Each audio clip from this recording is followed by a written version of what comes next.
COVID travel woes have returned to airports. With the Omicron variant spreading rapidly even among airline staff, thousands of flights have been cancelled and delayed in the United States alone. At Seattle Airport, passengers found themselves stranded over the Christmas weekend and beyond. We had to wait for 2 hours outside in 20-degree weather for a taxi that would be willing to take us to one of the only hotels with room availability.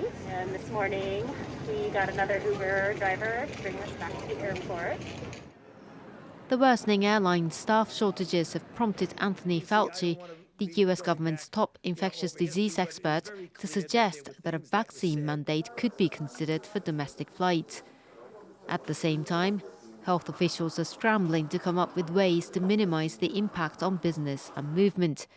The CDC has shortened its recommended isolation time for people who have tested positive from 10 days to 5 days if they don't have symptoms and continue to wear a mask for 5 more days.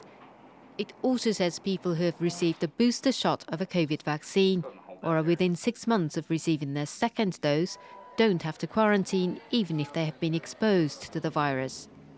The CDC says the change is motivated by science, based on what they know so far about the Omicron variant. For international travellers entering the United States, tight restrictions remain in place, including a requirement for a negative COVID test result less than 24 hours old.